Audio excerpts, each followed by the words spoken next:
And yes, indeed, we continue to follow up on what Kenyans will be saying with regard to the reshuffling that happened in cabinet. But now let's go straight to what's trending. With me in studio is Veronica from the digital desk, as she takes us through what has happened in this country, what are people saying on the interwebs. And straight ahead, Veronica, good morning to you. Good morning, And yes, now Sondu clashes, people have been saying a lot about it, insecurity in the country. We've seen our leaders, the Azimio leaders, commenting on the same. The Cabinet Secretary Interior, Kithure Kindiki, also coming out and even redeploying, reassigning security officers there. And also, let's just tie these also with the fact that police officers will be deployed to Haiti. What are Kenyans saying with regard to this?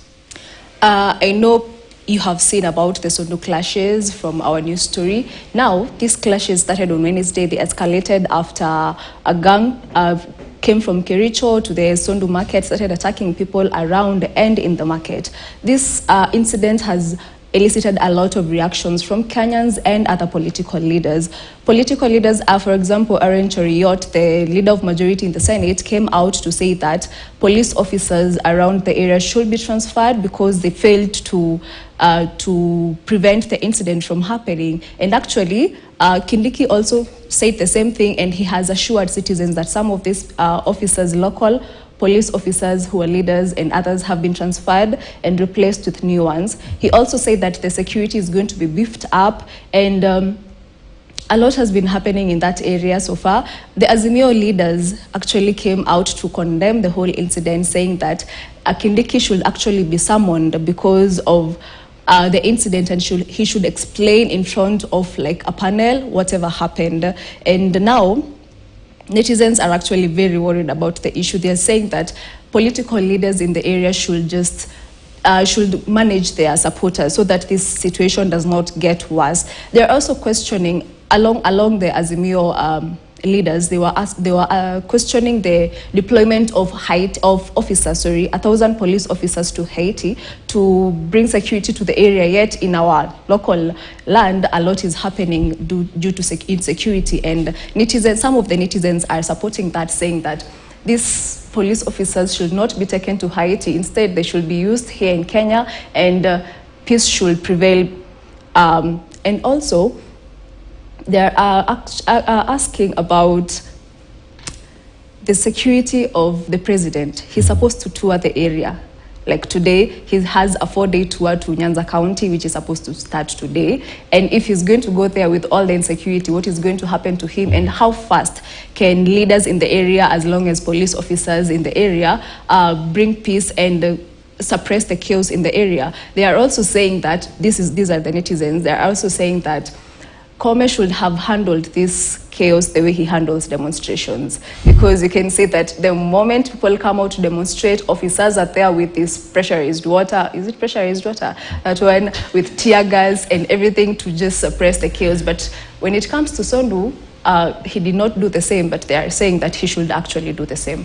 And yes, indeed, we also wait to see what the president would say with regard to that, because it's in the region and people are expecting, especially the locals, expecting to address that. But now, let's move on. And in Parliament this week, Honorable Sabina Chege, nominated Member of Parliament, also brought an issue to do with the nicotine pouches, that is the Velo. She says that it is available on sale, and even children are able to buy it once it's to be banned. So what are netizens saying to this? Netizens have actually been complaining about Velo, as in a very huge percent of them have been complaining about Velo for a while, since it came to the market. I don't know if you know about Lift. It was also in the market and it was later banned. So they were saying that if you don't know Velo comes in a certain carton, and it is written Velo, very big letters, you cannot miss it. It has like around 15 pouches of nicotine, and you insert it in the mouth or something, and they have said that the effects are instant and very drastic. Some of them, like Rono, I don't know if people know about Rono, but there is Rono, there is Mike Mushiri came out to the internet and they were saying the effects, you start sweating all of a sudden, you have tension, you have panic attacks all of a sudden, and people were actually saying that it should be banned. And there are not even any restrictions that have been set to it. You know, like alcohol, it's written there, not for sale to children under the age of 18. Other netizens are actually saying it's a good way for those who are smoking to stop smoking.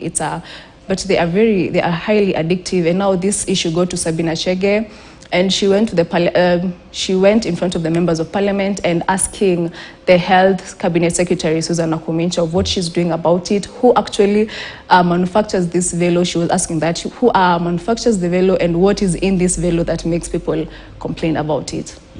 Yeah. And yes, indeed, that is also one of the stories that we are following up on. But now let's go to the fact that today, if you want to access any services from Safaricom shops in the country, you can't do that. Why is that so? Because all Safaricom shops have been closed, apart from the one in JKIA. They said it has not been closed because of the nature of the work it does there. They also said that these shops will be closed to allow a 24-hour internal management process to take place. And so if any Safaricom customer would like to access the services, they should make use of the Zuri digital assistant on My Safaricom app, or actually call Safaricom on 100. Yeah. Now, finally, let's get a little bit happy today. It's entertainment. Now, Zari is off the market. Who's swept her off her feet? Actually, that is not the only thing that has been happening in entertainment. There have been new marriages, there have been new breakups, so it's sad and happy at the same time. But people are happy for Zari. She got married to her partner, that is Shakib Lutaya, and it was actually the opposite. We expect that people out there brides wear a white gown and grooms are also allowed to wear white, but it was the other way around. The attendees, are the ones who wore the white, not her. She wore an ivory gown, and the man was rocking in a brown coat and khaki trousers. So yeah, there was actually another issue that was arising. Fantana was there, and recently they had just had a disagreement with Zari because Diamond told Fantana that they are planning to have another baby, and these comments really displeased Zari. And yeah, people are asking, can you forgive Fantana that fast? And also Akothee has been trending. Yeah, people are suspecting that they have broken up with Omosh. I don't know if you know who Omosh is. Mr. Shweza. Yes, that person, they did a very big wedding with, and now he's out of her bio. People are asking what's happening, and she's also saying that people should buy kitenges for Ojingo, the 8th. We don't know what that is, but it's suspected to be another wedding. All right, so we wait to see how all these will be developing, and also the stories that you're following up for you. Thank you very much, and Veronica, for gracing the studios today. And on that, let's take a short commercial break. We will be back with much more.